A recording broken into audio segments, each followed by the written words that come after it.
कौन से शोरूम में चोरी हुई थी आपकी? मेरे इनिशियल फर्स्ट शोरूम में चोरी हुई थी, जो मैंने सबसे पहले शुरू किया था रोहिणी में। मेरी ज़िंदगी में इतने उतार चढ़ाव आए हैं और मैंने इतने सारे बिजनेसेस कर लिए हैं कि मेरी ज़िंदगी ना बड़ी एक स्टोरी बन गई है। तो मैंने डायमंड ज्वेलरी का बिजनेस शुरू किया, चांदनी चौक में एक दुकान खोली और यहीं चांदनी चौक में दरीबे में और किनारी बाजार से सामान बनवाया और धीरे धीरे लोगों को सप्लाई करना शुरू कर दिया। मैंने बॉम्बे में बांद्रा में ना एक लिंकिंग रोड है, आप सबको पता ही है, लिंकिंग रोड पे एक छोटा सा होटल था, कदम रेसिडेंसी। उस होटल में मैंने 45 दिन के लिए कमरा ले लिया और एक ऑटो वाले को फिक्स कर दिया कि 300 रुपये मैं तेरे को दूंगा डेली के और तू सुबह से शाम तक मेरे साथ रहेगा। अब कोई भी कॉम्पिटिटर अपने बारे में तो बताएगा नहीं। मैंने लोगों से पूछा कि मैं ज्वेलरी किससे बनवाऊं, तो लोग मना कर देते थे। और इन्वेस्टमेंट हमने बहुत बड़ी नहीं की, छोटे सा सेटअप बनाया, उसमें हमने कारीगर रखे, हमने एक पेंडेंट बनाया, उस पेंडेंट में हमने एक स्टोन लगा के उसके पीछे एक लाइट बल्ब लगाया और एक स्विच लगाया। वो इतनी इंटरेस्टिंग लगती थी, जैसे ही वो कोई लेडी उस नेकलेस को पहनती थी तो वो स्विच ऑन करके रात को जलता था तो बड़ी ट्रांसलूसेंट सी लाइट उसके अंदर से आती थी। पूरे नॉर्थ इंडिया में मैंने एग्जीबिशंस लगाई, बिहार में पटना में हमने 4 साल एग्जीबिशन की, वाराणसी में की। तो मेरे को फिर सबने बेवकूफ़ बताया, पापा बहुत गुस्सा हो गए कि तेरे को कुछ काम नहीं है, तू बस दुकान खोलता रहे, बंद करता रहे। मैंने 300 कस्टमर्स को मना कर दिया, उनके सामने गया कि भैया मैंने काम बंद कर दिया, या तो मेरी जो थोड़ी मोटी उधार उन पे पास थी कि या तो मेरे वो पैसे दे दो भैया, अगर वो नहीं दे सकते तो मेरा सामान वापस दे दो, मेरे को कंटिन्यू नहीं करना डायमंड ज्वेलरी। कि लोग ना काम करते हैं तो उनकी जर्नी होती है 9 to 5 या 11 to 9 वाली। अब उसमें वो 20 साल की जर्नी में 20 साल ही सीखते हैं। मैंने फिर SOPs बनाने शुरू किए, कुछ लिखना शुरू किया। मैंने एक बाइबल लिख दी पूरी 150 पेज की पिछले 2 साल में, कि एक ज्वेलर बनने के लिए आपको क्या क्या चीज़ों का ध्यान रखना चाहिए। तो मेरे फादर तो जब शुरू में कहते थे मुझे, तो मुझे समझाते थे तीसरे साल से अगर प्रॉफिट आना शुरू हो जाए तो तुम समझो तुम्हारी मेहनत कामयाब होगी। सर मैं अगर आपको अपनी पुरानी हैबिट्स बताऊं, या मेरे को जो लगता है 80% ऑफ द बिजनेसमैन जो है वो कैलकुलेट ही नहीं करते कि वो क्या कमा रहे हैं, एक्चुअल में नहीं करते। और जो कंपनी आपकी श्योरिटी दे रही है कि भाई लॉस हम देख रहे हैं, right. तो बड़ी बात है, क्योंकि फ्रेंचाइजी लोग बहुत ले लेते हैं, फिर उनका खर्चा निकलता नहीं है, फिर वो 2 साल बाद बंद कर देते हैं, वो बंद कर देते हैं और फ्रेंचाइजी को ब्लेम करते हैं। जहाँ स्क्रैच से स्कूटर की जर्नी से हम लोग मर्सिडीज तक पहुंच गए हैं। इंजीनियरिंग करते हुए भी ना एक ड्रीम होता था कि हम होंडा सिटी लेंगे। तो मुझे भी याद है, मैं जब कॉलेज में था तो लाख रुपए की सैलरी बहुत होती थी। बट अभी ना लैब ग्रोन डायमंड जब से आए हैं जी, तो डायमंड की मार्केट तो मेरे को जो दिखता है पिट गई है एक तरीके से। ना नेचुरल डायमंड पिटने वाला, ना लैब ग्रोन डायमंड पिटने अभी तो दोनों पिट गए, दोनों के रेट टूट गए। तो अगर सिर्फ कार्बन डेटिंग हटा दें तो नेचुरल डायमंड में और लैब ग्रोन डायमंड में कोई फर्क नहीं है, कोई डिफरेंस, कोई लस्टर में फर्क नहीं है, कोई डिफरेंस नहीं है। वो भी सदा के लिए, ये भी सदा के लिए। जी बिल्कुल, दोनों सदा के लिए। जैसे हमारे प्राइम मिनिस्टर मोदी जी ने वहाँ पे गिफ्ट किया जॉन कैनेडी की वाइफ को, क्या नाम? मुझे क्या पता वाइफ का नाम यार। हाँ मतलब मैं वाइफ के नाम नहीं देता, मुझे आपकी वाइफ का नहीं पता। तो 2 महीने के ब्याज में मुझे आज वो डायमंड मिल रहा है, बिल्कुल ठीक है। तो 15 लाख अपने पास ही रखो और उसको इन्वेस्ट करो स्टॉक मार्केट में। हाँ वो तो हम सिखाते हैं खैर। तभी मैं आपके साथ गोल्ड में भी कर लो यार, गोल्ड में कर लो, 10% तो वही आ जाएगा। So hello everyone, welcome to the go self made show. Well, इस शो पर हम आपको उन लोगों से मिलवाते हैं जिन लोगों ने अपना सफर जीरो से शुरू किया था एंड आज डेफिनेटली वो लाइफ के अंदर, बिजनेस के अंदर एक हीरो बन चुके हैं। तो ये जीरो से लेकर हीरो तक का सफर होता कैसे है, बीच में क्या स्ट्रगल्स आते हैं, क्या चैलेंजेस आते हैं, उन चैलेंजेस से आपको क्या सीखने को मिल सकता है, और सबसे इंपॉर्टेंट है कि आप सेल्फ मेड कैसे बन सकते हो।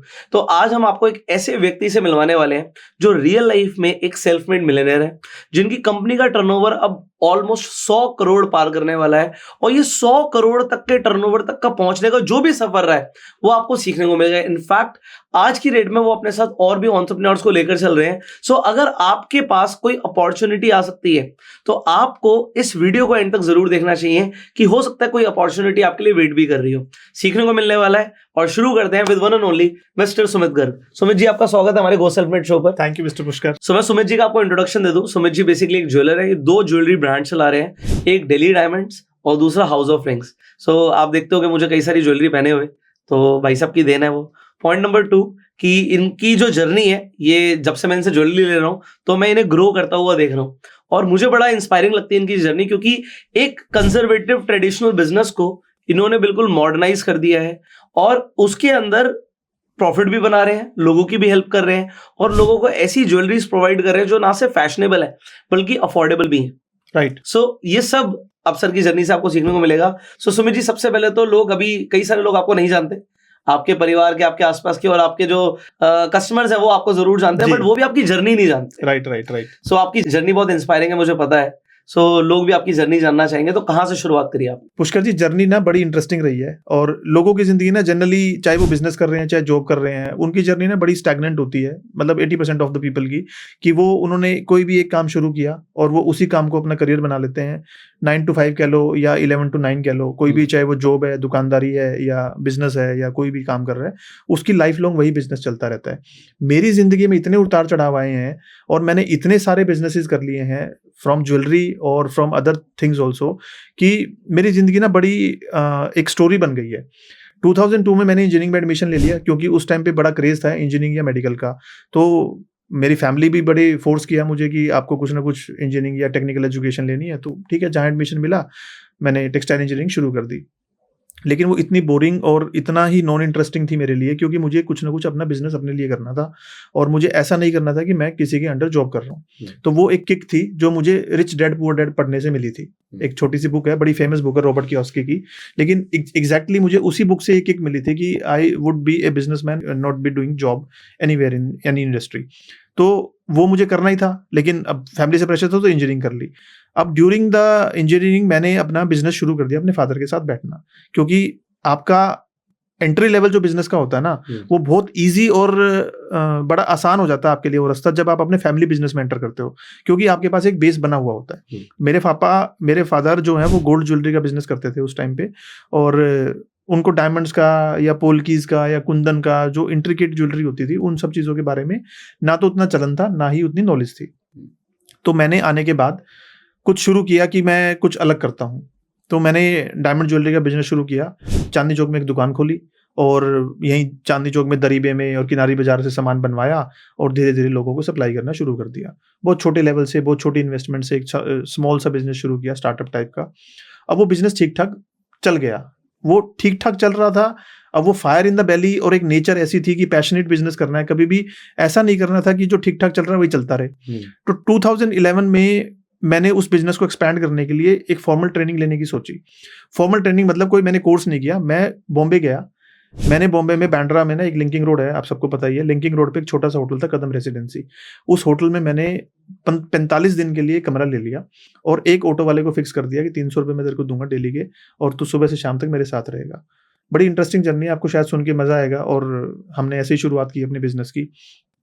तो अब मैं डेली सुबह निकल जाता था डायमंड्स की खोज में कि मेरे को डायमंड सीखने कैसे हैं, कहाँ से खरीदने हैं, कहाँ बेचने हैं, उनकी इंटीग्रिटीज क्या हैं। और ऐसे ही ज्वेलरी बनवाना भी एक बहुत बड़ी कला है। लोग जो हैं वो कभी भी कमोडिटी नहीं खरीदते, या कमोडिटी खरीदते हैं तो उसमें से आप बिजनेस में पैसा नहीं बना सकते। लोग हमेशा या तो स्टोरीज खरीदते हैं, या वो रिलेशंस खरीदते हैं, या मुझे लगता है कि डिजाइन्स खरीदते हैं, या कोई फैशन खरीदते हैं। तो जब मैं पहले काम कर रहा था तो उसमें हम कमोडिटी बेच रहे थे। हमने गोल्ड लिया, डायमंड लिया, उनको असेंबल किया, ठीक ठाक सी ज्वेलरी बनाई, बेच दी। तो उसमें हम लिमिटेड सा मार्जिन अर्न कर रहे थे। जब मैं बॉम्बे रहा और मैंने 45 दिन वहाँ रुक के बड़े तरीकों से, कुछ कुछ डिफरेंट वेज से मैंने फैक्ट्रीज ढूंढी। और मैं क्या करता था, मेरे को अब नई फैक्ट्रीज ढूंढनी है। अब उस टाइम पे गूगल पे सर्च करके, या गूगल माई बिजनेस और ये सब प्लेटफॉर्म्स तो थे नहीं ना, यूट्यूब था इतना। तो हमारे पास ऑफलाइन मेथड्स ही थे। अब कोई भी कॉम्पिटिटर अपने बारे में तो बताएगा नहीं। मैंने लोगों से पूछा कि मैं ज्वेलरी किससे बनवाऊं, तो लोग मना कर देते थे कि भाई हमें नहीं पता। तो जो अच्छे ज्वेलर्स थे, मान लो बड़े ब्रांड से जो दिल्ली में काम कर रहे थे, अब मुझे जानना था कि वो ज्वेलरी कहाँ से बनवा रहे हैं। So I was not having any source. तो मैंने जुगाड़ लगाया, मैंने कोरियर कंपनीज पकड़ी। मैंने उन कोरियर कंपनीज को ब्राइब किया लिटरली, और मतलब उनके लड़कों को, जो उनके लड़के होते थे, तो उनको ब्राइब करके मैंने पूछा कि तुम लोग इन ज्वेलर्स को सप्लाई जो हो रही है वो कहाँ से करवा रहे हो। तो वो मुझसे पैसे लेते थे कुछ भी, और मुझे एक फैक्ट्री दिखा देते थे कि मैं भैया यहाँ से ज्वेलरी लेके जाता हूँ। फिर मैं नेक्स्ट डे ऐसे ही करता था, फिर मैं दूसरी फैक्ट्री पे जाता था। ऐसे करते करते मैंने मान लो 50 फैक्ट्री विजिट की। अब now you need time and you know expenses to visit those factories, talk to them. You need confidence also because those were all corporate structures and big factories. तो मैं उनमें गया। अब मैं छोटा ज्वेलर था, मेरे पास कोई खरीदने को इतना कुछ था नहीं, लेकिन मैं उनसे मिलता था, उनकी इंट्रिकेसी समझता था कि वो किस तरह से क्या टेक्नोलॉजी यूज करके काम कर रहे हैं, जिसकी डिजाइनिंग वो मतलब नॉन अटेनेबल थी। दिल्ली के ज्वेलर्स के लिए वो ऐसा नहीं था कि इजीली अचीवेबल थी। तो मैंने धीरे धीरे उन चीज़ों को समझा। अब समझने के बाद मुझे पता तो लग गया कि मुझे इन ABC ज्वेलरी फैक्ट्री से काम करना है, बट वो मेरे लिए अनअफोर्डेबल थे, क्योंकि उनकी ज्वेलरी की लेबर बहुत महंगी थी। उस लेबर से बनवा के अगर मैं दिल्ली के लोकली सप्लाई करता तो मैं बिजनेस को अफोर्ड नहीं कर पाता। तो मैंने किसी के साथ टाई अप करके वहाँ पे एक फैक्ट्री डाल ली, उन्हीं के बीच में। उन सब इंट्रिकेसीज को समझ के मैंने वहाँ पे एक फैक्ट्री डाली, और डायमंड खरीदने के लिए मैं जो बड़े साइट होल्डर्स थे, जो डायरेक्ट माइन होल्डर्स थे, उनसे मैंने डायमंड का कॉन्ट्रैक्ट कर लिया। सो अब सारा सेटअप बन गया मेरा।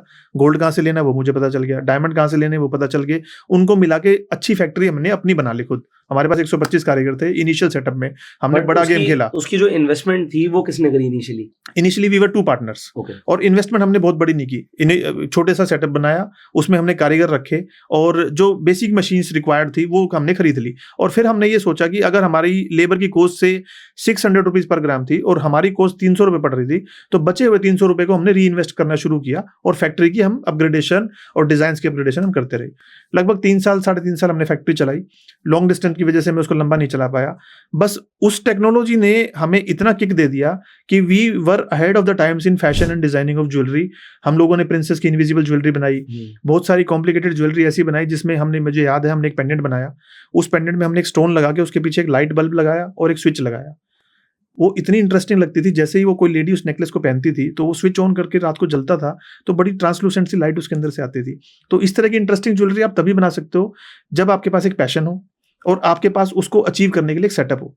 डिजाइन करना पेपर पे बहुत आसान है, बट उसको प्रैक्टिकली अचीव करना is a very tough task. तो हमने उस तरह की ज्वेलरी बनाई, उसको मार्केट में लाए, हमने सप्लाई की।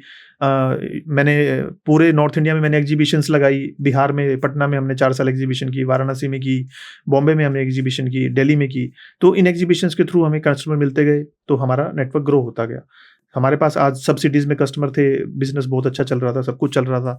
लेकिन फिर वही पैशन अलग था, किक फिर नहीं मिल रही थी। ऐसा लग रहा था कि कुछ कमी है, कि जो हम इतनी इंटरेस्टिंग ज्वेलरी बना रहे हैं और उसको जब हम होलसेल कर रहे थे, तो वो उस होलसेल के बिजनेस में ना एक्चुअली होता क्या है कि वो बड़ा ना फाइनेंस टाइप का बिजनेस है।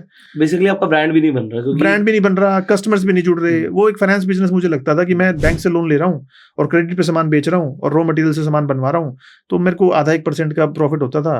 तो मुझे किक नहीं मिल रही थी कि ऐसे करते करते तो मेरी सारी जिंदगी निकल जाएगी और मेरे बच्चे कहेंगे पापा ये क्या करके गए हो चांदनी चौक, मुझे तो जाना नहीं। तो मैंने सोचा कि इसको यार ठीक नहीं है ये। फिर मैंने ना, एक प्रीटो रूल होता है 80-20, आपने सुना होगा, तो मैंने वो रूल लगाया। 2018 की बात है, मैं अपने पीक पे था करियर के। चांदनी चौक में अच्छा नाम कमाया हमने, खूब एग्जीबिशंस में हम एक दिन में हमने बहुत अच्छी सेल्स की। मैं फिगर्स यहाँ पे कोट नहीं करना चाहूँगा। 3 दिन की एग्जीबिशन होती थी, 3 दिन की एग्जीबिशन में हम लोग लगभग टॉप सेलिंग कंपनीज में से एक थे, और उसमें भी हम स्ट्रैटेजी लगाते थे। हम क्या करते थे, हमारा बूथ तो बहुत छोटा होता था, लेकिन ना हम जो बड़े सबसे बड़े बूथ थे, हम उनके बिल्कुल बराबर वाला स्पेस लेते थे। अब कहने को कोई भी वहां स्पेस नहीं लेगा, छोटा ज्वेलर, क्योंकि वो उनके बीच में दब जाएगा। लेकिन मेरे उन सब के साथ गोल्डन रिलेशंस थे। जो बड़े बूथ वाले थे वो गोल्ड ज्वेलर होते थे, मैं डायमंड ज्वेलरी में काम कर रहा था, तो उन गोल्ड ज्वेलरी वालों से मैंने रिलेशन अच्छे बनाए, जिसकी वजह से मुझे एक और वहां पे बेनिफिट मिला कि वहां पे जो भी कस्टमर निकलता था और उसको डायमंड ढूंढना होता था, तो वो मेरे पास अपने आप आ जाता था। तो इस तरह के छोटे छोटे जुगाड़ कह लो आप इनको, या ट्रिक्स कह लो, जिन ट्रिक्स की वजह से हम लोग अहेड ऑफ द टाइम्स या अहेड ऑफ द मार्केट चलते रहे। अब 2018 में मैंने अपने आप को थोड़ा एनालिसिस करने की कोशिश की कि मैं अब बहुत टाइम हो गया मुझे बिजनेस करते हुए, लगभग 13-14 साल हो गए थे, तो मुझे क्या करना है लास्ट में। तो मैंने देखा कि जो मेरे पास उस टाइम अराउंड 315 अच्छे कस्टमर्स थे जो लाइव चल रहे थे। डील तो हमने 2000 से ऊपर कस्टमर से किया, but 315 customers were live customers से 2018। बट वो आपके होलसेल कस्टमर्स से B2B, Tier 3 Tier 4 सिटीज में, छोटे छोटे शहरों के, लखनऊ हो गया, इटावा हो गया, लखनऊ तो बड़ा शहर है, ज्वेलर्स को सप्लाई करते, गोरखपुर हो गया, बुलंदशहर हो गया, जंगीराबाद है, राजस्थान में कुछ छोटे शहर हो गए। इस तरह के शहरों से हम काम कर रहे थे। तो रोहतक, भिवानी, हिसार, करनाल, पानीपत, हनुमानगढ़, इस तरह के शहर थे। तो अब मेरे को ये लगा कि जब मैं कमोडिटी का ही बिजनेस कर रहा हूँ, ठीक है, हमने फैशन भी डाला उसमें, डिजाइनिंग भी डाली, हमारी सेल्स भी अच्छी हुई, but ultimately we were doing again commodity, क्योंकि उसमें फैशन ओरिएंटेड ज्यादा सेल नहीं थी। तो मुझे लगा कि इतनी एक्सपर्टीज, डायमंड पे इतनी अच्छी पकड़, डिजाइन पे इतनी अच्छी पकड़, मैन्युफैक्चरिंग अपनी खुद की, ये सब होने के बाद हमें मतलब बड़े कंज्यूमर टारगेट करने थे कि हम बड़ी मासिस तक पहुंच सकें। तो मुझे लगा कि मेरे को होलसेल छोड़ देनी चाहिए और मुझे रिटेल में आना चाहिए। अब होलसेल से रिटेल में आने का मतलब है कि लास्ट 14 साल की जर्नी को आप एकदम से बंद कर दोगे और फिर स्क्रैच से शुरू करोगे। तो मेरे को सबने बेवकूफ़ बताया। पापा बहुत गुस्सा हो गए कि तेरे को और कुछ काम नहीं है, तू बस दुकान खोलता रहे, बंद करता रहे। तो मैंने फिर ना एनालाइज किया और पापा के सामने एक रिपोर्ट रखी कि पापा मेरे पास ये 315 कस्टमर्स हैं, उसमें से 15 कस्टमर जो टॉप 15 क्लाइंट्स थे, they were giving me 80% of the sales and rest of the 300 clients were giving me 20% of the Pareto principle Pareto principle लगाया मैंने, सिंपल सा एक्सेल शीट में डाउनलोड करके 2 साल की सेल्स निकाल ली। मैंने 300 कस्टमर्स को मना कर दिया, उनके सामने गया कि भैया मैंने काम बंद कर दिया, या तो मेरी जो थोड़ी मोटी उधार उन पे पास थी कि या तो मेरे वो पैसे दे दो भैया, अगर वो नहीं दे सकते तो मेरा सामान वापस दे दो, मेरे को कंटिन्यू नहीं करना डायमंड ज्वेलरी। थोड़े बहुत लॉस के बाद मेरा वो काम बंद हो गया, और उन 15 कस्टमर्स को मैंने डबल सर्व करना शुरू कर दिया। अगर महीने में वो मेरे पास एक बार आते थे तो मेरे एग्जीक्यूटिव उनके पास महीने में 2 बार जाने शुरू हो गए। राइट। तो मेरी सेल्स डिप नहीं हुई क्योंकि मैंने सर्विस 15 को ज्यादा दे दी, तो 20% जो क्लाइंट मेरे खत्म हुए थे, 20% सेल्स जो मैंने खत्म की थी वो मेरी एज इट इज रही। उसके साथ साथ मैंने एक्सपेरिमेंट करने के लिए, वो मेरा धंधा चल रहा था, एक्सपेरिमेंट करने के लिए मैंने साथ में ही एक छोटा रिटेल स्टोर खोल लिया 500 फुट का, एक मॉल के अंदर पीतमपुरा में। वहां से मुझे ये मेरा वहां से एम ये था कि मैं रिटेल करके देखूं क्या लोग मुझसे कनेक्ट हो रहे हैं, क्या मैं उनको सर्व कर पा रहा हूँ। क्योंकि रिटेल में क्या होता है, जब आप एक रिलेशन बिल्ड करते हो ना, वो रिटेल में हमेशा के लिए बिल्ड हो जाता है, मतलब it then goes up to the generations. आज एक फैमिली आपके पास आ रही है, उनके बच्चे हमारे बच्चों के पास आ रहे हैं, इस तरह से एक रिलेशन बिल्ड हो जाता है। जैसे आपने सुना भी होगा कि ज्वेलर जो है वो पुराने ही होने चाहिए, डॉक्टर रोड ज्वेलर।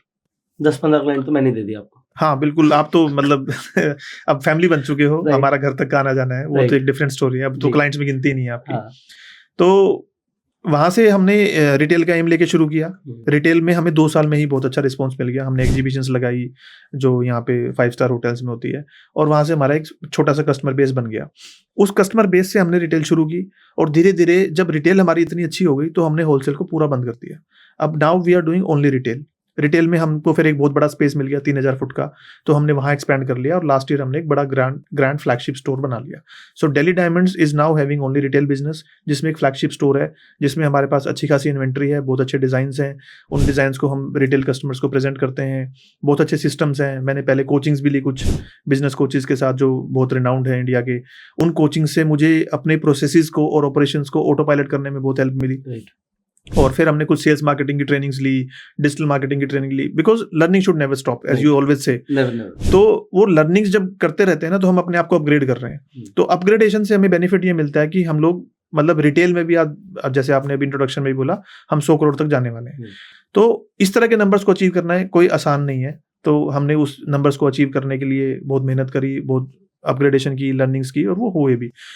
लेकिन अभी भी जैसे किक अभी भी नहीं मिल रही। अभी भी लग रहा है कि हम एक स्टोर चला रहे हैं, ठीक है ये बहुत बड़ा हो जाएगा, हम 100 से 200 पे पहुंच जाएंगे, 500 करोड़ की सेल्स पे पहुंच जाएंगे, बट हम मेरी एक्सपर्टीज का और एक्सपीरियंसेस का बेनिफिट हम लोगों तक नहीं दे पा रहे।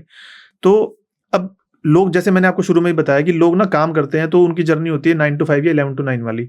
अब उसमें वो 20 साल की जर्नी में 20 साल ही सीखते हैं। अब मेरी जो जर्नी है, मैंने 20 साल में 40 साल का एक्सपीरियंस लिया, क्योंकि मैंने बहुत काम किया है। मतलब I have travelled the length and breadth of the country.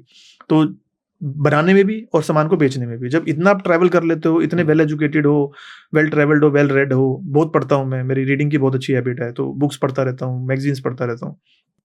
इतनी नॉलेज को मेरे को लगा कि मैं सिर्फ एक स्टोर चला के ज्वेलरी बना के लोगों को बेच रहा हूँ तो कोई मजा नहीं आ रहा। तो मेरे को लगा कि मैं अपनी एक्सपर्टीज से लोगों को ज्वेलर कैसे बना दूं कि लोग भी कमाएं, मैं भी कमाऊं, और एक नेटवर्क ग्रो हो जाए। अब उसमें क्या होता है ना, ज्वेलरी में इतनी कॉम्प्लिकेशंस हैं। जैसे आप भी कभी कभी ज्वेलरी लेने बैठते थे, जब आप पहली बार आए थे, तो आपने मेरे ख्याल से 2 घंटे बात की थी कि इसकी कैलकुलेशन कैसे है, गोल्ड का रेट आपने कहाँ से निकाला, आपने मेकिंग चार्जेस क्यों लगा दिए, परसेंटेज कैसे है, डायमंड के रेट कैसे लगा रहे हो, क्वालिटी क्या। मतलब there are an number of questions जो एक लेमैन के मन में चलते रहते हैं। तो ज्वेलर बनना तो बहुत मुश्किल काम है, जब एक लेमैन को यही नहीं समझ में आ रहा कि मैं ज्वेलरी खरीदूं कैसे। आदमी को लगता है पत्थर बेच के इसने मुझे लूट लिया, जैसे एक लेमैन ज्वेलर के पास जा रहा है। तो अब वो इतनी कॉम्प्लेक्सिटीज को हैंडल करने के लिए ना, मैंने फिर SOPs बनाने शुरू किए, कुछ लिखना शुरू किया। मैंने एक बाइबल लिख दी पूरी 150 पेज की पिछले 2 साल में, कि एक ज्वेलर बनने के लिए आपको क्या क्या चीजों का ध्यान रखना चाहिए। तो जब वो मैंने बुक लिख ली पूरी, तो मुझे लगा कि अब ना कुछ इसका सिस्टम बनाते हैं कि हम लोगों को बेनिफिट दिला सकें, और किसी को ज्वेलर बनना है तो वो बहुत इजीली बन सके, बहुत इजीली ऑपरेशंस को हैंडल कर सके, और बेनिफिट उठा सके, अपनी इन्वेस्टमेंट पे अच्छा खासा रिटर्न अचीव कर सके। तो अब उसको करते करते हमने एक ब्रांड बनाया, हाउस ऑफ रिंग्स। अब हाउस ऑफ रिंग्स में हम क्या कर रहे हैं, हमने वो इन्वेंटरी की आइटम पकड़ी है जो सबसे ज्यादा बिकती है। Out of my experience and my research from the national jewellers, मैंने देखा कि रिंग जो है वो 35% of the sales and 35% of inventory का पार्ट है। और हमारे पास 8-10 जगह भी है अंगूठी पहनने के लिए।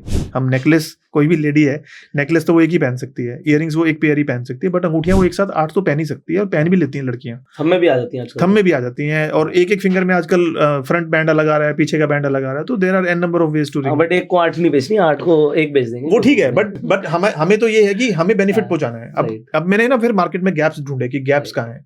तो एक तो मैंने ये आइटम, इन्वेंट्री की आइटम ऐसी पकड़ी कि यार आप देखो, एक कोई भी ज्वेलर है, आप कल्याण, तनिष्क, मालाबार, जो भी नेशनल ज्वेलर्स है, 50 करोड़ से कम इन्वेंट्री में कोई ज्वेलर बन ही नहीं सकता। राइट। अब सोने के भाव 80,000 हो गए, तो शायद मेरी रिसर्च में 50 करोड़ था, तो वो 70 हो गया होगा। तो इतनी बड़ी इन्वेस्टमेंट के बाद कोई ज्वेलर बने तो वो ROI नहीं निकाल पाएगा 5% की भी, क्योंकि उसको फिर इंटरकेसेस नहीं पता होंगे, गोल्ड का रेट कहाँ से बुक करना है, कहाँ पे कटेगा, क्या मेकिंग लगेगी, कौन कैसे बेवकूफ बना देगा। तो मैंने उन सब ऑपरेशंस को ऑटो पायलट कर दिया। वो बाद में बताता हूँ आपको कैसे किया। बट पहली बात ये है कि मैंने पहले इन्वेंट्री पकड़ी, रिंग्स जो कि लार्जेस्ट सेलिंग आइटम है, तो उसमें डेड इन्वेंट्री का काम ही नहीं है, आपकी रिंग्स बिकी जानी है। दूसरा, हमने ये देखा कि आप इजीली ज्वेलर बन सकते हो बिना किसी प्रीवियस नॉलेज के, आपको कोई नॉलेज की जरूरत नहीं है। आपको एक छोटी इन्वेस्टमेंट हमने ढूंढी, सिर्फ रिंग्स लगानी है, 1000 एक पीस हम रिंग्स रखेंगे। उस 1000 पीस की आप एक टिकट साइज एवरेज पकड़ लो 30,000 रुपए, 35,000 रुपए, तो 3-3.5 करोड़ की इन्वेस्टमेंट पे एक ज्वेलरी का स्टोर खुल जाता है। राइट। अब उस ज्वेलरी के स्टोर में क्योंकि हमने इन्वेंट्री ऐसी पकड़ी है जो लार्जेस्ट सेलिंग है, तो हमारी सेल्स उतनी आएंगी जितनी एक नेशनल ज्वेलर के पास आ रही है। तो हम सोच के चलते हैं कि 1 करोड़ के आसपास से 70-80 लाख रुपए के आसपास की सेल आ जाएगी। 15% की ROI है, तो आधे एक आदमी आराम से ग्रॉस इनकम 10 लाख रुपए महीने ही कमा रहा है। अब वो 10 लाख रुपए महीने की इनकम जो है, उसमें से खर्चे वर्चे काट वाट के भी उसके पास लास्ट में, साल के एंड में सारे खर्चे काट के 15 से 20% का प्रॉफिट आएगा ही आएगा। राइट। तो 1 करोड़ की सेल पे 15 से 20 लाख रुपए आपने कमा लिए। अगर उसकी 4 इन्वेंट्री पे 4 करोड़ की इन्वेस्टमेंट लगी थी, तो 60 लाख रुपए वो कमा के निकलेगा 60 लाख रुपए पहले साल से। आप कोई भी बिजनेस, आप इतने सारे बिजनेसेस को गाइड करते हैं, आप नहीं आता पहले साल से, तो प्रॉफिट ही नहीं आता। पहले साल से प्रॉफिट ही नहीं आता। तो मेरे फादर तो जब शुरू में कहते थे मुझे, तो मुझे समझाते थे तीसरे साल से अगर प्रॉफिट आना शुरू हो जाए तो तुम समझो तुम्हारी मेहनत कामयाब हो गई। हम पहले साल से प्रॉफिट की प्रॉमिस कर रहे हैं और इसके साथ साथ हम लॉस गारंटी दे रहे हैं। अच्छा, जो आप अपनी फ्रेंचाइजी दे रहे हो? जो हम अपनी फ्रेंचाइजी दे रहे हैं, जिसमें मैं लोगों को ज्वेलर बनाना चाहता हूँ। एम उसमें ये नहीं है कि मुझे अपनी फ्रेंचाइजी डिस्ट्रीब्यूट करनी है, एम ये है कि मैं कमाऊं और सब कमाएं। बेसिकली अगर किसी को एक रेप्यूटेड बिजनेस, क्योंकि jeweller is a reputed profession, white collar job है, व्हाइट कॉलर जॉब है और बहुत अच्छी है। मतलब आप बोलते हो मैं ज्वेलर हूं, तो सामने वालों लगता है आपको रिस्पेक्ट से देखता है, आप रिस्पेक्ट से देखते हैं, क्योंकि हर आदमी ज्वेलरी का बिजनेस शुरू नहीं कर सकता। And it is preferable for ladies also. जो लेडीज मान लो घर में हैं, हाउस वाइफ्स हैं और उनके बच्चे बड़े हो चुके हैं, उनके पास करने को अब ज्यादा मतलब समय बहुत है, तो वो आराम से जाएं, 12 बजे अपनी दुकान खोलें। और दुकान ऑब्वियसली हमने उसको भी ऑटो पायलट कर दिया ना, उनको दुकान खोलनी ना, स्टॉक काउंट करना, इंश्योरेंस, वो आपकी पूरी एक मैनेजमेंट ऑटो पायलट पे चलेगी। ऑटो पायलट पे वो सब हमारे जो ऑपरेटिंग प्रोसीजर्स हैं, वो हैंड रिटन एक मैनुअल बुक है, तो आपकी SOPs हैं वो फॉलो होती है। हाँ जी। तो वो मतलब स्टोर ओनर को स्टोर नहीं चलाना, company will be running the store on behalf of the store owner, and store owner will be making profit. So basically it is franchisee owned and company operated. No, it is franchisee owned, franchisee operated. Okay. But because guidelines सारी company की हैं, तो उनको इंट्रिकेटीज में involve होने की जरूरत नहीं है। राइट। सो जो जैसे कैलकुलेशंस है उसके लिए सॉफ्टवेयर है, टेक्निकल सपोर्ट है, डिजिटल मार्केटिंग का सपोर्ट है, नेशनल मार्केटिंग का सपोर्ट है, इन्वेंट्री इंटरचेंज का सपोर्ट है कि आपके पास कोई स्टॉक एंड नहीं हो रहा, कैलकुलेशंस का सपोर्ट है, ट्रेनिंग। और जो आपने कहा रिस्क फ्री है, रिस्क जो है वो 2 चीजों का है। हाँ। एक तो है कि भाई मैंने आज स्टॉक अपना, मान लो मैंने आपसे एक फ्रेंचाइजी लिया और मैंने उसमें 3 करोड़ की इन्वेंट्री डाल दी, मतलब वो ज्वेलरी है बेसिकली। राइट। ठीक है। और उसे बेचने में मेरा प्रॉफिट था। राइट। तो मेरे पास एक तो ज्वेलरी पड़ी हुई है जी, ये मेरा एक इन्वेस्टमेंट हो गया। मतलब जो आपने इन्वेस्ट किया वो आपके पास ही है, वो तो है ही। राइट। पॉइंट नंबर 2 क्या है कि एक मैं जगह लूंगा, हो सकता है मैं रेंट पे लूं, हो सकता है मेरी आपकी हो सकता है जो रेंट मैंने लिया वो एक अच्छी जगह पे 50,000 रुपए का रेंट जा रहा है, या 2 लाख भी हो सकता है, 2 लाख भी हो सकता है, जो भी हो सकता है, depending on the city, depending on the city and the condition. ठीक है। अब आप चाहोगे कि भाई किसी रिनाउंड ज्वेलर जहां पर है वहीं पर मेरी शॉप भी हो। यस, ये हमारी एक प्रेफरेबल कंडीशन है, क्योंकि वो क्या होता है मंडी में सब जाते हैं। हाँ, मार्केट प्लेस बन जाता है। हाँ, वही मतलब देसी बात में बोले कि सब्जी मंडी में सब्जी लेने जाते हैं। बिल्कुल। ज्वेलरी की मतलब सराफे बाजार में जो लोग ज्वेलरी लेने जाते हैं, राइट, तो वो एक कंडीशन हो जाती है। बिल्कुल। तो वहां पर उस हिसाब से एक रेंट का रेट होगा, फिर वहां पे मेरा इलेक्ट्रिसिटी और जो मेरा जो मेंटेनेंस और जो मेरा खर्चे हैं वो होंगे, वो स्टाफ की सैलरी होगी। हाँ, वो मैं पॉइंट कवर करना रह गया मुझे। हम as a company, as a brand, हम अपने फ्रेंचाइजी को लॉस गारंटी दे रहे हैं। लॉस गारंटी में हम सैलरी, रेंट और इलेक्ट्रिसिटी ये कवर करके दे रहे हैं कि at the end of the year if the store has not made that much of profit that it can cover the rent, electricity and salary of 12 months, then company will bear that cost. Okay, so your loss is covered from the first day. मतलब उसे बंद करने की जरूरत नहीं है, उसका नहीं, नहीं। खर्चा ही नहीं होगा। खर्चा ही नहीं होगा। जो खर्चा हो रहा है, अगर वो उतना पैसा नहीं कमा के दे रही है आपको दुकान, तो वो कंपनी खर्चा देगी उसका। अच्छा। तो दिस इज कवर्ड। उसके अलावा हम पहले साल से प्रॉफिट्स आपको अश्योर कर रहे हैं। व्हाइट कॉलर जॉब है, लो इन्वेस्टमेंट है, मतलब 3-4 करोड़ की इन्वेस्टमेंट पे आप कभी ज्वेलर नहीं बन सकते। और there are many other USPs of the brand, जो मैं अभी आपको यहाँ पे नहीं बता सकता बिकॉज वो रिवील हो जाएंगी। वो हमारे सीक्रेट्स हैं, जो हमारे यूएसपीज हैं। वो धीरे धीरे जब आप इंटरेस्ट में आएंगे तो मैं आपको बताऊंगा कि ऐसी क्या चीजें हैं कि हमारी अंगूठियां अपने आप बिक जाएंगी। इनफैक्ट अगर आप भी कोई बिजनेस अपॉर्चुनिटी ढूंढ रहे थे तो आप चाहो तो हाउस ऑफ जो रिंग्स इनका ब्रांड है उसके फ्रेंचाइजी के लिए इनको कांटेक्ट कर सकते हो। तो जो गूगल फॉर्म है आपका वो मैं डिस्क्रिप्शन और पिन कमेंट में डाल दूंगा। राइट। अगर किसी को फ्रेंचाइजी में इंटरेस्ट है तो वो डेफिनेटली वो फॉर्म भर सकता है, बट उसकी रिक्वायरमेंट्स है। जैसे पहली बात तो एक एंट्री बैरियर है कि कम से कम आपके पास 3 करोड़ का बजट होना चाहिए, तभी आप एक ज्वेलर बन सकते हैं।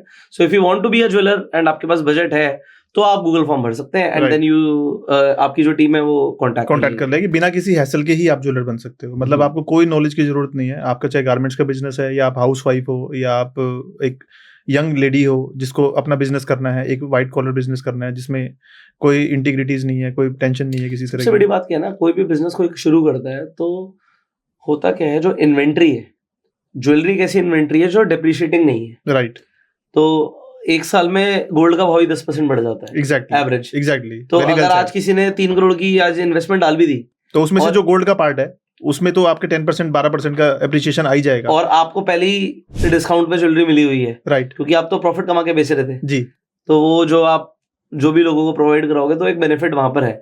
बेसिकली पॉइंट क्या होता है, जैसे we are into real estate, तो हम क्या देखते हैं कि भाई हमने एक बिल्डिंग बनाई, फ्लोर बेचने हैं, अब फ्लोर नहीं बिके, 6 महीने 8 महीने साल भर नहीं बिके, तो मेरे पैसे तो मेरे पास ही है ना। बिल्कुल ठीक। मेरे पास जमीन तो पड़ी है ना। जमीन आपकी है, जमीन मेरी है, फ्लोर मेरे है, मैं आज निकल तो आपके पास कोई डेप्रिशिएटिंग एसेट नहीं है। मेरे पास डेप्रिशिएटिंग एसेट नहीं है। पॉइंट नंबर 2, मेरा रिस्क नहीं है, मैंने किसी को दे नहीं रखा। आप फ्रूट्स और वेजिटेबल के बिजनेस में तो हो नहीं कि आपकी चीजें खराब हो जाएंगी। कपड़े के बिजनेस में फैशन आउट हो जाता है। और पॉइंट नंबर 2 क्या है कि लोग जो बिजनेस करते हैं उसमें क्या होता है, इवन कोई मोबाइल फोन का बिजनेस कर रहा है, राइट। आप पहले होलसेल में तो आपको पता ही क्रेडिट पे बिजनेसेस होते हैं। क्रेडिट पे होते हैं। तो जो क्रेडिट वाले बिजनेस है वो मुझे समझ ही नहीं आते। बिल्कुल ठीक, मतलब पता नहीं, मुझे नहीं समझ आते। मुझे क्या है, कम पैसे बचे कैश देते हैं। उससे अच्छा तो फिर आप एनबीएफसी खोल लो। अगर आपको क्रेडिट पे पैसे देने हैं तो आप कम से कम 15% पे पैसे तो चढ़ेंगे आपके।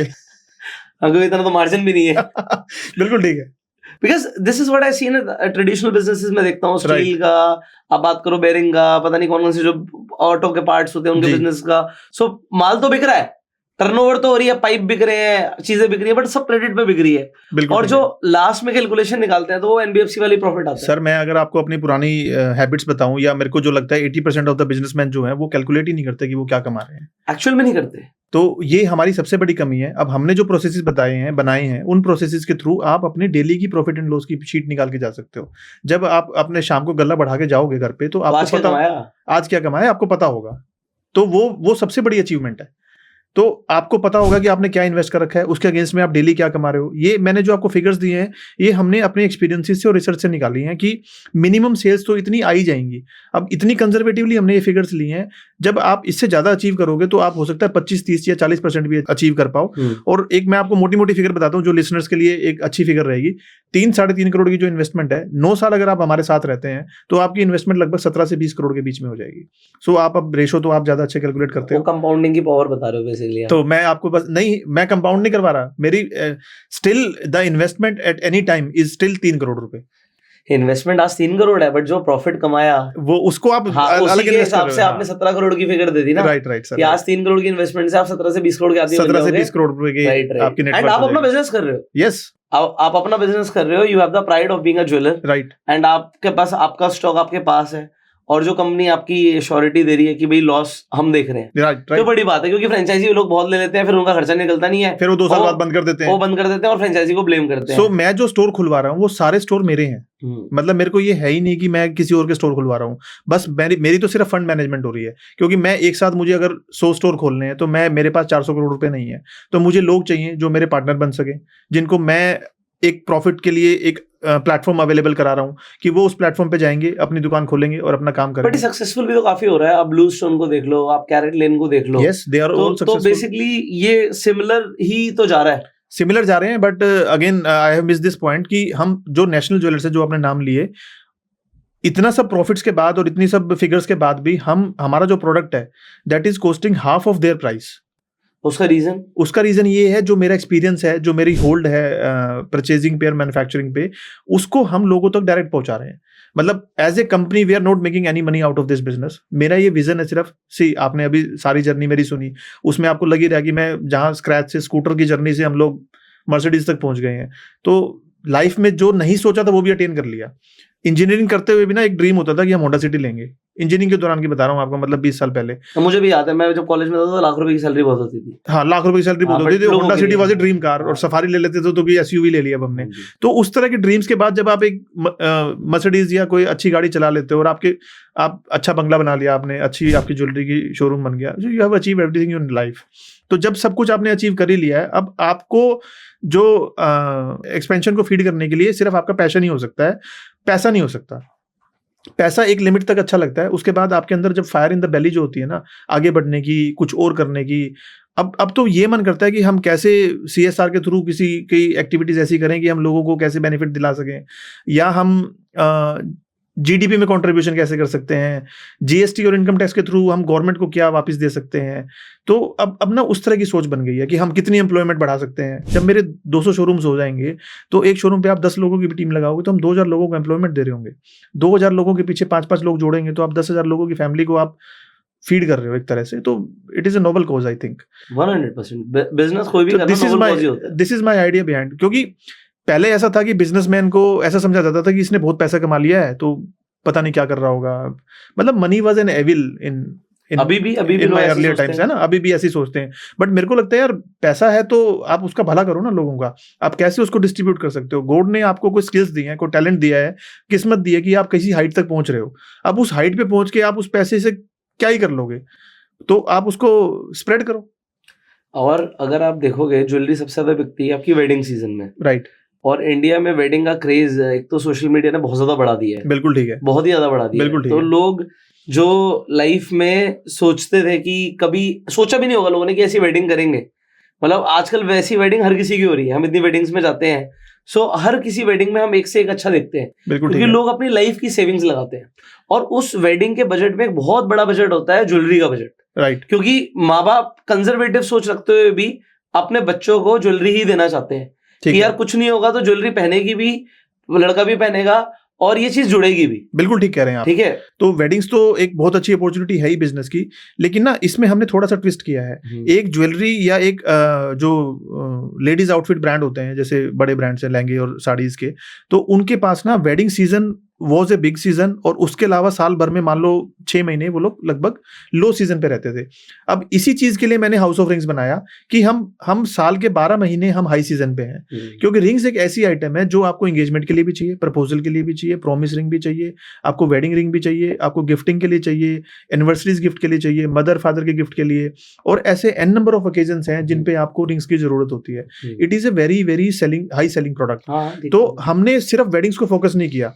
होता क्या है, जब एक वेडिंग कस्टमर जब एक शोरूम पे आता है, जैसे मेरे ब्रांड पे भी आता है डेली डायमंड्स पे, तो उसके साथ एक 10 लोगों की फैमिली आती है, उनकी शॉपिंग का साइज बहुत बड़ा होता है, तो हमारे एफर्ट्स भी बहुत लगते हैं, एज ए सेल्समैन भी हमारी टीम के एफर्ट्स भी बहुत लगते हैं, उनकी विजिट्स भी 10-12 होती हैं, तब जाके वेडिंग ज्वेलरी फाइनल होती है।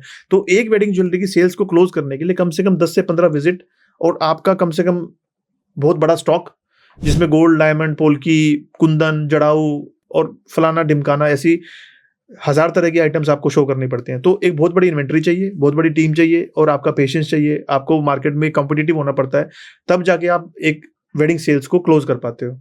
और एक रिंग की सेल को क्लोज करने के लिए आपको कुछ नहीं चाहिए, कस्टमर इज वॉकिंग, उसे पसंद आई, खड़े खड़े वो पसंद आएगी ना। जब आपके पास 1000 रिंग्स हैं, this is a showroom of world of rings, this is a world of rings, right. हमारे पास सब तरह की रिंग्स होंगी। आप दुबई चले जाओ, आपको होलो गोल्ड की बहुत लाइट वेट ज्वेलरी मिलती है। आप टर्की जाओगे, आपको फिलीग्री का जाली का काम मिलता है। आप हांगकांग, बैंकॉक जाओगे, डायमंड की बड़ी एक्सक्लूसिव रिंग्स होती हैं। तो ऐसे हमने ना सारे वर्ल्ड की कलेक्शन को इकट्ठा किया है और प्रेजेंट किया हाउस ऑफ रिंग्स में। तो जब आपको इतने सारी जगहों की चीजें एक साथ मिलेंगी, और due to my engineering background, technical knowledge बहुत अच्छी है मेरी, हर रिंग में वो आपको इंजीनियरिंग की झलक दिखाई देगी। वो इतनी फाइन मेक होगी कि आप हाथ लगाओगे गंदी होगी, इतनी फाइन मेक होगी कि एक भी डायमंड टेढ़ा नहीं होगा, और उसकी क्वालिटी, उसके प्रोपोर्शंस, उसके साइजेस, सब कुछ परफेक्ट होंगे। तो जब इतनी परफेक्ट चीजें एक अफोर्डेबल प्राइस में नेशनल ज्वेलर से आधे रेट में आपको मिल रही है, थ्रू मेनी स्टोर्स, जिसमें आपका बाइंग एंड सेलिंग इजी है, आपकी रिपेयर्स आसान है, ऑनलाइन प्लेटफॉर्म भी है, हम we are making it an omni channel platform. तो इस तरह की चीजें जब आपको मिलती है ना, तो आपकी सेल ना होने का कोई पॉइंट नहीं रहता। तो हमने वेडिंग्स को फोकस ना करके हमने round the year weddings, non weddings, occasional, gifting, हर तरह की रिंग हमारे यहाँ पे मौजूद होगी। अब मैं एक चीज देख रहा हूँ कि एक ट्रेंड ना थोड़ा सा चेंज हुआ है। जी, जब मेरी शादी हुई थी तो एक मेरी अंगूठी आई जो डायमंड रिंग थी, एक वाइफ के लिए एंगेजमेंट रिंग आई डायमंड रिंग थी। बट अभी ना लैब ग्रोन डायमंड जब से आए हैं जी, तो डायमंड की मार्केट तो मेरे को जो दिखता है पिट गई एक तरीके से। तो अब जो रियल डायमंड्स हैं, नेचुरल डायमंड्स हैं, उसमें और लैब ग्रोन की मार्केट में, because you are in the market, right, आप उसे बेच रहे हो, आपके पास कस्टमर्स आ रहे हैं, कस्टमर का डिमांड आ रहा है, तो किस चीज का डिमांड आ रहा है, कहाँ पर लोग पैसे लगा रहे हैं, ये सब आप लोगों को बता सकते हो। आपने पुष्कर जी बहुत अच्छा टॉपिक टच किया है। This is a really hot topic these days. अभी हो क्या रहा है, लास्ट 2-3 साल में ना नेचुरल डायमंड्स और लैब ग्रोन डायमंड्स दोनों के ही प्राइसेस 50% से डाउन है। जो लैब ग्रोन के प्राइसेस तो 50 की जगह 80% तक डाउन है। जो लैब ग्रोन का डायमंड 4 लाख रुपए का हमने 2 साल पहले बेचा था, वो डायमंड आज लगभग 50,000 रुपए का आ रहा है। So it is almost at 10% of the cost. Example कितने कैरेट का? एग्जाम्पल आप समझ लो कि अगर कोई 2 कैरेट का डायमंड था और वो रैपोर्ट रेट के हिसाब से 60% डाउन पे मिल रहा था, तो वो लगभग 4-5 लाख रुपए का बैठता था 2 साल पहले। आज वो डायमंड 98%, 99% डिस्काउंट पे है और हम 40-50 हजार रुपए का बेच रहे हैं। मतलब आप कह रहे हो कि आप 99% डिस्काउंट पे डायमंड बेच रहे हो? Lab grown diamond, lab grown, ठीक है। सिमिलरली जो नेचुरल डायमंड्स थे वो 35 to 40% डिस्काउंट पे हम लोग बेचते थे। मैं एग्जांपल 2 कैरेट का ही पीस बोलता हूँ। अभी रिसेंटली मैंने तनिष्क विजिट किया, राइट, सो वो 2 कैरेट का पीस तकरीबन 25 लाख का दे रहे थे मुझे एक पीस। हाँ बिल्कुल दे रहे होंगे। अब वो नेचुरल डायमंड, वो नेचुरल डायमंड है, बट स्टिल वो भी 2 साल पहले बट मैं क्यों खरीदूं? मतलब एक तो पहली बात तो मेरे पास लैब ग्रोन की चॉइस है जी, ऑल्दो मेरे पास ऑलरेडी है। जो सबसे बड़ा पॉइंट है वो ये है कि मुझे पता है उसकी वो वैल्यू नहीं है, क्योंकि अगर मैं 4 ज्वेलर पर जाऊंगा तो वो 25 लाख कोट कर रहा है, क्योंकि वो एक ब्रांड वाली बात आ गई। पुष्कर जी यहाँ पे एग्जांपल वो आपके पास कितने का मिलता अगर नेचुरल की बात करूं? अगर नेचुरल डायमंड 25 लाख रुपए का कोई बड़े ज्वेलर के पास है जो ब्रांडेड ज्वेलर है, तो वो अगर हम अपने शोरूम पे बेच रहे हैं तो हमारे पास वो लगभग आपको आई थिंक 17-18 लाख में मिल जाएगा आराम से। अच्छा, Maybe- उससे काफी सस्ता मिलेगा। हाँ, उससे काफी सस्ता मिल जाएगा, may be less than that cost also. मेरे पास अभी वो प्राइस कैलकुलेटर नहीं है, वन थिंग। सेकेंडली, मैं आपकी लैब ग्रोन और नेचुरल डायमंड्स की जो डिबेट चल रही है ना, उसमें मेरा ये कहना है कि जैसे ब्रांडेड बैग्स होते हैं, there are high end branded bags and there are mediocre brands and there are the lower category brands. जब इंडिया में जो पॉपुलेशन है 150 करोड़ लोगों की, there is a market for everything. आप हिंदुस्तान में रह के कुछ भी बेच सकते हो, आपको बेचने की कला आनी चाहिए। राइट। तो मुझे लगता है natural diamonds and lab grown diamonds both are here to stay for a longer time. ना नेचुरल डायमंड पिटने वाला, ना लैब ग्रोन डायमंड पिटने अभी तो वाला। दोनों पिट गए, दोनों का रेट टूट गए। रेट टूट चुके हैं, रेट टूटना एक अलग बात है, बट मार्केट ही खत्म हो जाएगी, कोई पहनेगा नहीं, ऐसा नहीं होने वाला। पहनेंगे वो तो। आफ्टर ऑल होता क्या है कि जब आपकी सोल सेटिस्फाई होती है ना, तब आप वो चीज पहनते हो। आपने एक ब्रांडेड वॉच ली, आपने 20 लाख रुपए खर्च किए, तो आपको पता है कि आपको 20 लाख रुपए खर्च करने के बाद ही शांति मिलेगी, तो आप 20 लाख रुपए खर्च करोगे। अदरवाइज टाइम तो आपको 5,000 की टाइटन भी दिखा रही है। तो similar goes with the diamonds also. जब आप 25 लाख रुपए खर्च करके 2 कैरेट का पीस अपनी वाइफ को गिफ्ट करोगे, तो आपके अंदर आपकी कॉलर्स दोनों ऐसी हो जाएंगी, आपको मजा आएगा, आपकी वाइफ को लगेगा कि हाँ, मेरा हस्बैंड मुझसे इतना प्यार करता है कि उसने मेरे ऊपर ये इन्वेस्टमेंट की है। जब वो 25 लाख के डायमंड की जगह आप उसको 50,000 का डायमंड गिफ्ट करते हो, तो वो प्यार थोड़ा शिफ्ट हो जाता है। बट वाइफ को तो पता ही नहीं। वाइफ को नहीं पता, बट इवेंचुअली तो पता लग ही जाता है ना। नहीं, कौन बताता है? हाँ, पता तो कोई नहीं लगा सकता विदाउट मशीन्स। कोई लेमैन, कोई ज्वेलर, कोई कितना भी बड़ा एक्सपर्ट नहीं फर्क बता सकता। यार एक बात बताओ ना, सोचो, आप समझो मेरी बात को। अगर हम यहाँ पर सिर्फ कार्बन डेटिंग हटा दें, राइट, जो जितनी मैंने स्टडी करी है, राइट, तो अगर सिर्फ कार्बन डेटिंग हटा दें तो नेचुरल डायमंड में और लैब ग्रोन डायमंड में कोई फर्क नहीं है, कोई डिफरेंस, कोई लस्टर में फर्क नहीं है, कोई डिफरेंस नहीं है। वो भी सदा के लिए, ये भी सदा के लिए। जी, बिल्कुल, दोनों सदा के लिए, ये भी सदा के लिए। अगर हम बोले कि भाई ये रियल है और ये नहीं है, तो हाथों में लेकर कोई नहीं बता पाएगा, कोई नहीं बता सकता। उल्टा कोई कहेगा जो पीला है वो नेचुरल है, राइट, क्योंकि वो लोअर क्वालिटी ही यूज होती है बिकॉज ऑफ द प्राइसेस। तो वो यही बोलेगा भैया ये तो थोड़ा पीलापन में यही नेचुरल लग रहा है, तो ये तो ज्यादा शाइन कर रहा है, लस्टर ज्यादा मार रहा है। बिल्कुल ठीक है, ये हो नहीं सकता, ये नहीं हो सकता, क्योंकि ये बहुत ही महंगा हो जाएगा। बट अगेन ना, मैं यही कहूंगा कि दोनों की मार्केट रहेगी, दोनों के कस्टमर्स रहेंगे, दोनों ही। लैब ग्रोन की डिमांड कैसी रही है पिछले 3 साल? लैब ग्रोन की डिमांड बहुत ज्यादा बढ़ी है। पहले क्या होता था, लोग मतलब there has been in the news, American diamonds तो पहले भी थे। अमेरिकन डायमंड्स की जो ड्यूरेबिलिटी है वो बहुत कम है। मतलब even a small scratch of wood और एक glass will break it. Okay, American diamond is not a diamond वो एट तो ऑल. शीशा एक तरीके वो शीशा है, शीशा भी नहीं है, it is a plastic kind of thing. Okay, तो उसकी कोई वक्त नहीं है. उसके बाद मोजोनाइट करके एक डायमंड आया था. अब जर्कन के बाद या अमेरिकन डायमंड के बाद मोजोनाइट आया था, तो ऐसे ही न्यूज फैली थी कि अब डायमंड खत्म हो जाएगा बिकॉज मोजोनाइट विल रिप्लेस इट. अब मोजोनाइट उस टाइम पे 50,000 रुपए का, 40,000 का, 30,000 का, 20,000 का ऐसे मिलता था. अब वो मोजोनाइट 150 रुपए का मिलता है. सो उसकी मार्केट बहुत ज्यादा डिप्लीट हो चुकी है. इसी तरह से लैब ग्रोन आया. लैब ग्रोन आए हुए 15 साल हो चुके हैं. अवेयरनेस 3 साल से ज्यादा फेमस अवेयरनेस अब आई है. अब न्यूज की वजह से, या जैसे हमारे प्राइम मिनिस्टर है मोदी जी ने वहां पे गिफ्ट किया जॉन कैनेडी की वाइफ को, क्या नाम है? मुझे क्या पता वाइफ का नाम है. हाँ मैं मतलब वाइफ का नाम नहीं देखता, मुझे आपकी वाइफ का नहीं पता. तो उन्होंने वहां पे गिफ्ट किया, तो उससे एक न्यूज फैली, स्प्रेड हुई, एक अवेयरनेस आई लोगों के मन में, और लोगों को एक अफोर्डेबल सोर्स मिल गया डायमंड्स पहनने का, शौक पूरे करने Right. का. तो लैब ग्रोन की डिमांड ऑब्वियसली बढ़ी है और आगे आने वाले टाइम में और ज्यादा बढ़ेगी. We are seeing the mushrooming of the lab grown stores. Individual stores खुल रहे हैं लैब ग्रोन के. Even we are offering lab grown diamonds in our brand House of rings.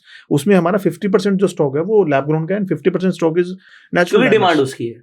Yes. और सस्ता बहुत है ना. सस्ता बहुत है, बिकता अब है. कौन कौन 10 लाख रुपए खर्च करेगा जो चीज 20,000 की मिल सकती है. राइट. एक बॉयफ्रेंड को अपनी गर्लफ्रेंड को गिफ्ट करना है, आज वो बोलेगा मैंने Valentine's Day है, डायमंड दिया था तो वो एक केक और बुके और एक छोटा सा आरसी से गिफ्ट लेता है, तो उसका 15,000 का बिल हो जाता है. तो जब रियल रिंग उतने में वो गोल्ड तो रियल ही है ना उसमें. गोल्ड तो रियल है. और डायमंड्स भी जो उसमें लगे हुए हैं वो एज गुड एज रियल है. They are there to stay at longer time. Nobody can tell. Nobody can tell. जब आप सोलिटेयर्स को even from A 10x magnification या 40x मैग्निफिकेशन पे भी आप देख के जज नहीं कर सकते कि रियल है या लैब ग्रोन है. तो there is no But point. आपके पास तो मशीन होगी ना आपके स्टोर पे की वो चेक कर देगी. ये this is our industry first initiative. House of Rings में हमारे हर स्टोर पे एक मशीन लगी होगी जिसमें हम ये उनको अपनी आंखों से देख के कस्टमर बाय कर सकता है कि they are buying a natural diamond और ए लैब ग्रोन डायमंड. होता वो हमने क्यों किया? There are certificates from third party agencies और maybe some jewellers are giving their own GIA के सर्टिफिकेट. अलावा तो कोई सर्टिफिकेट देखता भी नहीं है डायमंड में आजकल. नहीं, still there are some agencies जिनके सर्टिफिकेट्स वैलिड हैं, IGI वगैरह मान IGI लेते वैलिड हैं है, राइट. लेकिन होता क्या है कि अब इंस्टीट्यूट तो ये सही हैं, ट्रू हैं, but there are fakes available in the market ना.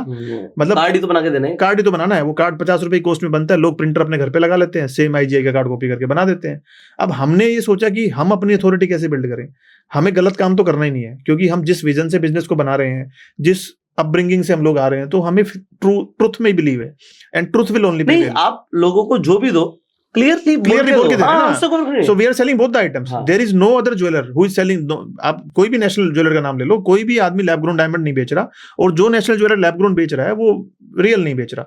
हमारे पास दोनों ही अवेलेबिलिटी रहेंगी. आपको जो अच्छा लगे, जिसमें आपकी सोल को सेटिस्फेक्शन मिल रही है, जिसमें आपका पार्टनर खुश हो रहा है कि हाँ मुझे नेचुरल चाहिए या मुझे लैब ग्रोन चाहिए. अब क्या होता है ना, इमोशंस की बात है सारी. Jewellery is an emotion, it is not a commodity. तो अब मेरे पास कल एक क्लाइंट था.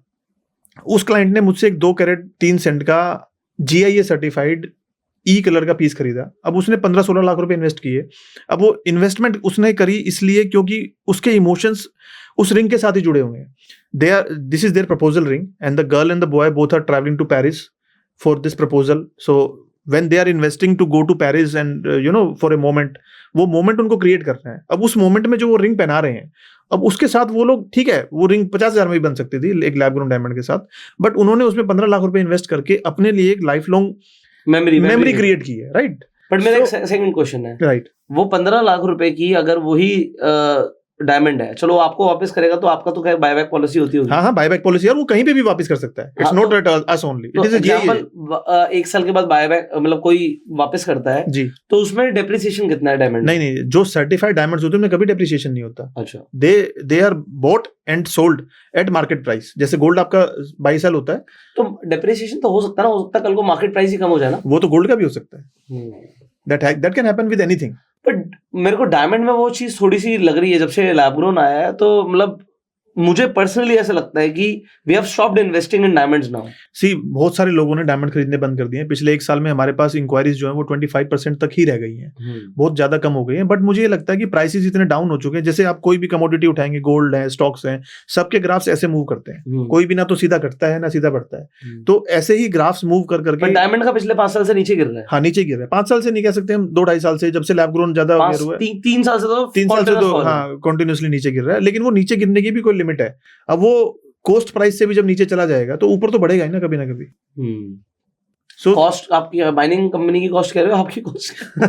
सर हमारी कॉस्ट कह रहे हैं हम नहीं, आप तो परचेज करोगे सस्ते में कल को, फिर और उससे क्या फर्क पड़ेगा? हाँ, तो इट इज तो ट्रेडिंग फॉर अस ओनली ना, ट्रेडिंग फॉर यू, हाँ, but actual the cost is of the mining company. Mining क्योंकि माइनिंग में ही पैसा नहीं बच रहा, राइट, तो माइनिंग ही बंद हो जाएगी। माइनिंग ही बंद हो जाएगी। अगर माइनिंग कम हो जाएगी तो फिर सप्लाई कम हो जाएगी और फिर डिमांड राइज कर जाएगी, राइट, तो वो नीचे से बाउंस बैक वो देख लेंगे, हम बता देंगे हैमर कब बन रहा है उसके चार्ट वो आपने टेक्निकली समझा दिया, मैं उसको टेक्निकली नहीं समझा पा रहा, बट होना यही है। हाँ, मतलब ठीक है, मैं मतलब still we have stopped investing, या so whatever we have it's okay, we are not selling it because they are natural diamond, they are there to stay for the life. हाँ, तो वो ठीक है, बट लैब ग्रोन उन लोगों के लिए बहुत अच्छा है बिकॉज सेम लस्टर, क्योंकि अल्टीमेटली ज्वेलरी का यूज क्या होता है, jewellery is an investment, but अगर कोई चीज मैं 15 लाख की 50,000 में खरीद रहा हूँ, तो अगर 15 लाख रुपए को मैं इन्वेस्ट कर दूं, तो 2-3 महीने का ब्याज है मेरा, जो बिल्कुल 2 महीने के ब्याज में मुझे आज वो डायमंड मिल रहा है, बिल्कुल ठीक तो है, 15 लाख अपने पास ही रखो और उसको इन्वेस्ट करो स्टॉक मार्केट में।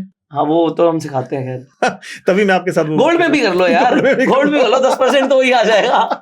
बिल्कुल, because this is a smart choice. Point is this, it's not just about stock market, because I have a diversified portfolio, Right. मतलब करते करते तो गोल्ड सिल्वर ये करते Real करते ये भी, estate. हाँ, मैं तो सिर्फ गोल्ड सिल्वर की बात कर रहा हूँ, इसका भी एक मेरा पोर्टफोलियो बन चुका है। अरे वाह, वेरी नाइस। सो वो हेजिंग के लिए बहुत तगड़ा है, जी, क्योंकि मार्केट नीचे जाती है, मेरा कुछ लॉस नहीं होता, बिल्कुल ठीक है, क्योंकि वो हिलते भी नहीं वो है, नहीं और हिलते। उल्टा मैं री इन्वेस्ट करता हूँ चीजों में, yes. तो वो एक तरीका अच्छा है। And बट gold, मुझे I think is considered to be the safest haven investment also, ना? It is a हाँ, very old proverb. जब से लोगों को हिस्ट्री पता, तब से तो गोल्ड ने अप्रिशिएट किया। कोई कहीं भी कोई भी छोटा मोटा वॉर हो जाए, एक मिसाइल कोई गिरा दे किसी के ऊपर, गोल्ड ने भागना है। गोल्ड शूट अप हो जाता है। तो ये तो प्रूवन फैक्ट है कि अगर अनसर्टेनिटी होगी तो गोल्ड विल राइज, तो gold is there to stay. मैंने कहीं पढ़ा था कि पूरी दुनिया में कितना गोल्ड है, तो अगर हम 3 ओलंपिक साइज स्विमिंग पूल ले लें और उसमें पानी की जगह गोल्ड को पिघला के डाल दें, तो पूरी दुनिया में सिर्फ इतना ही गोल्ड है। तो पूरी दुनिया का गोल्ड सिर्फ इतना है कि सिर्फ 3 ओलंपिक साइज स्विमिंग पूल भर सकते हैं, इससे ज्यादा गोल्ड नहीं है पूरी दुनिया में। सो it is not an unlimited asset ना। तो और मैं एक जगह और देख रहा था कि अगर पूरी दुनिया के सारे ह्यूमंस को एक मिक्सी में डाल दो और उनकी एक मीट बॉल टाइप बन जाए, राइट, तो पूरी दुनिया में अभी इंसान कितने हैं, वो हाफ अ माइल जाएगी बॉल, बस डायमीटर बस हाफ अ माइल होगा। तो जब आपको पिचका देंगे मिक्सी में तो इतना से रह जाएंगे, राइट, थैले में आ जाओगे, वो आजकल फ्रिज में डाल देते हैं लोग। राइट बिल्कुल। तो एनीवेज पॉइंट इज दिस कि मुझे वो वाला पॉइंट अच्छा लगा कि अगर आप कोई बिजनेस कर रहे हो, आपके पास अपनी इन्वेंट्री है, आप अपने बिजनेस के मालिक हो और उसमें लॉस आप कवर कर रहे हो, तो एज बिजनेस का लॉस हट गया, तो कई सारे लोग जो कंजर्वेटिव होते हैं उस चीज से हट गए। बट एक लॉस और होता है, वो लॉस है मेरे पास इन्वेंट्री तो है, राइट, बट चोरी हो गई, तो आपकी कभी कोई चोरी हुई है कभी ऐसा? क्योंकि ज्वेलर के साथ चोरी होती है, बिल्कुल हो जाती है, छोटी मोटी शॉपलिफ्टिंग्स तो यदा कदा होती रहती हैं, उसमें कई बार अपना स्टाफ भी इन्वॉल्व होता है और कई बार कस्टमर भी आपके यहाँ पे शॉपलिफ्टिंग कर लेते हैं। बड़ी चोरी भी आपके यहाँ पे हो सकती है, जैसे मेरे यहाँ पे एक इंसिडेंट हुआ जिसमें हमने लगभग 2.5-3 करोड़ की बड़ी थेफ्ट को हमने बेयर किया। अब हमने क्या करा, लास्ट 20 ईयर से जब से मैं बिजनेस में हूँ। कौन से शोरूम में चोरी हुई थी आपके? मेरे इनिशियल फर्स्ट शोरूम में चोरी हुई थी, जो मैंने सबसे पहले शुरू किया था रोहिणी में 2004 में। उसमें हमारे यहाँ पे एक थेफ्ट हो गया, बड़ा थेफ्ट था वो, लगभग 3 करोड़ रुपए का सामान हमारा चोरी हो गया। अब हमने अपने सारे ही सामान को टोटली कवर कर रखा है इंश्योरेंस के थ्रू। वो इंश्योरेंस कितना कॉस्ट करता है? वो इंश्योरेंस बहुत बेसिक कॉस्ट करता है, लगभग 1.5 से 2 लाख रुपए ईयरली। तो उसका प्रीमियम हम 20 साल से दे ही रहे थे, तो वो उसने हमें बहुत हेल्प की। हमारी जितनी भी चोरी थी, हमारे यहाँ पे सर्वेयर डिप्यूट किया गया, पुलिस आई, क्राइम ब्रांच के लोग इन्वॉल्व थे, बहुत अच्छे से उन्होंने सब कुछ सर्वे किया। हमारे भी इंटरव्यूज हुए, स्टाफ के इंटरव्यूज हुए, इंटेरोगेशन हुई, और उन सब इंटेरोगेशन के बाद 1.5 साल के बाद जब ये प्रूव हो गया कि this is a genuine the case, सारा केस जो है जेन्युइन था और सब कुछ एक्चुअल है, फिगर्स एक्चुअल हैं, सब करने के बाद उन्होंने हमें पूरा क्लेम दे दिया, पूरे पैसे आपके। हाँ, कुछ 5-6% का एक फाइल चार्जेस का डिप्रिसिएशन था, उसके अलावा हमें पूरे पैसे मिले। या तो हम ये फैसिलिटी भी अपने इन्वेस्टर्स को और फ्रेंचाइजीज को दे रहे हैं कि उनका सारा सामान कवर्ड होगा। वो आप कवर करोगे?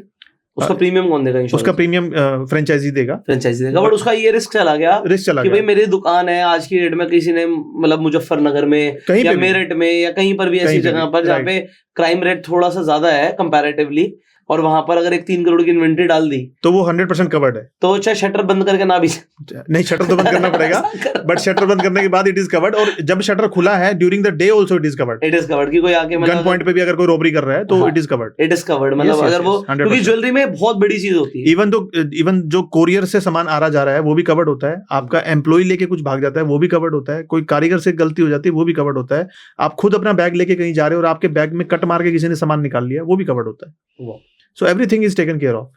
इतना एक्सपीरियंस है यार, ऑब्वियसली मैं जब वो लोगों को फॉरवर्ड करूंगा तो उसमें तो सब कुछ कवर हो ही जाएगा ना। तो मेरा बहुत टाइम से ये, क्योंकि insurance is the major thing ना, बहुत बड़ी चीज है। बिल्कुल बिल्कुल, and no jeweller can survive without the insurance. क्योंकि वो बहुत, क्योंकि किसी की हो सकता है वो लाइफ की पूंजी हो। सर वो तो तलवार की नोक पे चल रहे हो अगर आपके पास इंश्योरेंस नहीं है तो इंश्योरेंस तो डे वन पर लेना ही लेना। पहले सर पहले गाड़ी की तरह है, गाड़ी बाहर तभी जाएगी जब इंश्योरेंस हो जाएगा। तो शोरूम की ओपनिंग तब होगी जब इंश्योर्ड होगा वो। Insured, yes. तो इससे तो मतलब आपने एक तरीके से काफी हद तक रिस्क फ्री हो गए। बिल्कुल रिस्क फ्री है सर। आप आज एक रेस्टोरेंट की फ्रेंचाइजी लेते हो कोई भी अच्छे ब्रांड की, तो आपने 3-4 करोड़ की इन्वेस्टमेंट वैसे ही हो जाती है जब एक बड़ा रेस्टोरेंट आप खोलते हो। उस इन्वेस्टमेंट में आपके हाथ में कुछ नहीं रहता, सारा पैसा आपके इंटीरियर्स में लग जाता है, और कुछ मशीन्स आती हैं, कॉफी मशीन, बड़े बड़े रेफ्रिजरेटर्स और कुकिंग टॉप्स और ये सब चीजें, जिनकी आप समझो अगर आप 3 साल बाद उसको बंद करते हो तो आपके हाथ में 3 करोड़ के 1 करोड़ भी नहीं मिलते, कुछ नहीं मिलेगा। राइट, आपका ये प्रूवन फैक्ट है। आप किसी भी चीज की, कपड़ों की फ्रेंचाइजी ले लो, आप खाने की ले लो, आप शूज की ले लो, आपको मतलब सब जो है वो डेप्रिशिएटिंग एसेट्स हैं, they are not assets even. Gold और डायमंड्स की investment is an appreciating asset. हम अपने क्लाइंट्स को और अपने फ्रेंचाइजी को गोल्ड के साथ साथ डायमंड पे भी अप्रिशिएशन दे रहे हैं। Okay, so we are making an equation जिसमें हम हर साल, जैसे तनिष्क ने ये बात शुरू की थी, हम अपने ब्रांड में भी डायमंड्स पे अप्रिशिएशन देंगे क्लाइंट्स को एंड कंज्यूमर को भी मिलेगा, और ऑब्वियसली फिर फ्रेंचाइजी को भी मिलेगा। तो मेरे यार अप्रिशिएट कर रहे हैं डायमंड। हाँ, आपके डायमंड से अप्रिशिएट करेंगे बिल्कुल। मतलब जितने मैंने आपसे लिए तो बिल्कुल कर रहे हैं। आप कभी भी उनको ट्रेड कर सकते हैं, आपको कोई भी चीज जो दूसरी। अच्छा, मैं डायमंड देके गोल्ड ले सकता हूँ? बिल्कुल ले सकते हैं, क्यों नहीं ले सकते। फिर तो मजा आ गया यार। फिर तो आपने इन्वेस्ट किया है। देखिए, आप जब भी आप ज्वेलरी खरीदता है, क्योंकि लोग पता क्या कहते हैं, ज्वेलर क्या डायमंड दिया, डायमंड ही लेना पड़ेगा। नहीं, हमारे यहाँ नहीं है। आप हमारे हाउस ऑफ रिंग्स के शोरूम से कोई भी सामान आप ले सकते हैं उसके एक्सचेंज में। There are policies written. मैं गोल्ड कॉइन ले सकता हूँ? गोल्ड कॉइन्स हमारे स्टोर पे अवेलेबल नहीं है अभी। दिल्ली डायमंड से तो ले सकता हूँ। दिल्ली डायमंड से आप कभी, मैं तो दिल्ली डायमंड से सामान लिया। हाँ, आप दिल्ली डायमंड से कभी भी ले सकते हैं। नहीं, ठीक है, क्योंकि मेरे को तो यार देखो, एज एन इन्वेस्टर तो देखना ही है ना। जी बिल्कुल। तो फिर मैं इस चीज से बेफिक्र हो गया कि मार्केट में कोई भी रेट जा रहा है, मैंने जिस प्राइस पे खरीदा है उस पे आप एप्रिसिएशन दे रहे हो। लगभग कितने % का एप्रिसिएशन साल का? 5% का हम एप्रिशिएट कर रहे हैं। 5 ही दे दो, मर तो नहीं रहा, एफडी तो रखी है। तो ऐसा हम प्रोजेक्ट लेके चल रहे हैं। राइट, नहीं काफी अच्छा है यार, मेरे को तो बहुत मजा आ रहा है बात करते हुए। So it is our first talk. तो मेरे हिसाब से जिन लोगों को ज्वेलरी में या बीइंग एन एंटरप्रेन्योर इंटरेस्ट होगा, उन्हें बहुत मजा आया होगा आज के इस पॉडकास्ट में। सो आई होप आपको आज इस एपिसोड से काफी कुछ सीखने को मिला होगा। यहाँ पर मैंने आपको एक रियल एंटरप्रेन्योर की जर्नी बताई है, and he is growing very fast. In fact अगर आप इनसे जुड़ना चाहते हैं, आपको फ्रेंचाइजी में इंटरेस्ट है, तो जो डिस्क्रिप्शन और पिन कमेंट में लिंक है, आप उस पर क्लिक करके एक सिंपली गूगल फॉर्म भर सकते हैं, एंड जो हाउस ऑफ रिंग्स की जो टीम है वो आपको कांटेक्ट कर लेगी। एंड इसके साथ साथ अगर आपको वीडियो इन्फॉर्मेटिव लगा, अच्छा लगा, तो इसे शेयर जरूर कीजिएगा, जिससे लोगों तक भी इस तरीके का वैल्यूएबल कंटेंट पहुंचे। हम आपसे मिलेंगे अगली वीडियो में, तब तक के लिए आप इस चैनल को सब्सक्राइब कर सकते हैं, बेल आइकन पे क्लिक कर सकते हैं। देखिए, पॉडकास्ट के लिए हमने एक अलग से चैनल शुरू किया है, तो इस चैनल को सब्सक्राइब जरूर कर लीजिएगा एंड बेल आइकन पे भी क्लिक कर दीजिएगा। अगर आप मेन चैनल पे वीडियो देख रहे हैं, तो आपको जो ये डिफरेंट चैनल है, इसका भी लिंक आपको मिल जाएगा आई बटन पर। इनफैक्ट यहाँ पर स्क्रीन पर भी आ रहा होगा सब्सक्राइब करने के लिए, तो सब्सक्राइब कर लीजिए। See you in the next video. Till that time, you go self made and जय हिंद।